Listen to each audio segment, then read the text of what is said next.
पुण्यातील प्रसिद्ध बांधकाम व्यावसायिक विशाल अगरवाल यांचा मुलगा वेदांत अगरवाल याने आपली आलिशान गाडी भरधाव वेगाने चालवत अनीस अवधिया आणि अश्विनी कोस्टा राहणार मध्य प्रदेश नावाच्या तरुणीला चिरडले।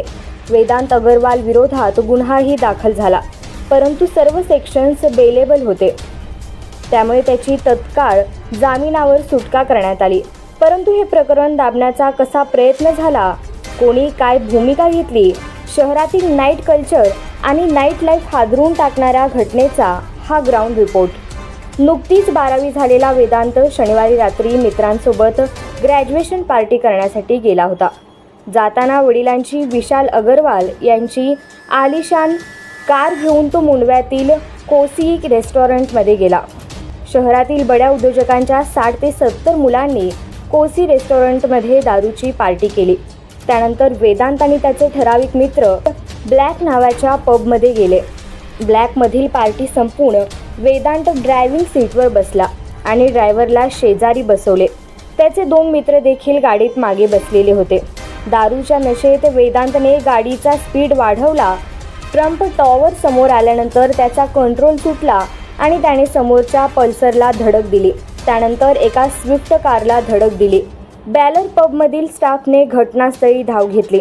यातील काही प्रत्यक्षदर्शींनी स्कूपला दिलेल्या माहितीनुसार ही धडक एवढी भयानक होती की मागे बसलेली अश्विनी कोस्टा सुमारे 10 ते 15 फूट हवेत उडून खाली पडली। डोक्याला मार लागल्याने तिचा जागेवरच मृत्यू झाला। अनीस अवधिया देखील गंभीर जखमी होऊन तडफडत पडला होता। त्याची हालचाल बघून काही तरुणांनी त्याला उचलून एका रिक्षामध्ये टाकले आणि नगर रोडवरील सह्याद्री हॉस्पिटलमध्ये नेले, परंतु हॉस्पिटलमध्ये पोहोचण्यापूर्वीच त्याचाही मृत्यू झाला। या दोन्ही तरुणीकडे कोणाचेही लक्ष नव्हते।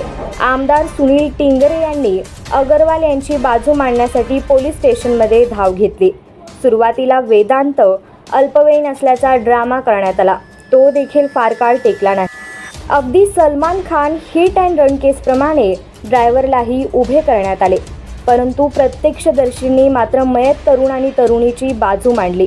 गाडी वेदांतच चालवत होता आणि ड्रायव्हर बाजूला बसलेला होता याचे व्हिडिओ पुरावे त्यांनी पोलिसांना दिले।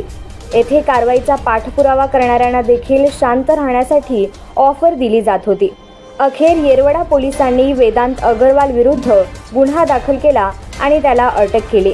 बऱ्याच केसेसमध्ये उशिरा अटक दाखवून आरोपीला कायद्याचा धाक राहावा या उद्देशाने 1 दिवस कोठडीमध्ये ठेवण्यात येते। येथे मात्र तत्परतेने CRPCच्या तरतुदींचे पालन करत आरोपीला सुट्टीच्या कोर्टात हजर करण्यात आले। सर्व सेक्शन्स बेलेबल असल्यामुळे वेदांतचा तात्काळ जामीन झाला। या प्रकरणामुळे अनेक प्रश्न उपस्थित झाले।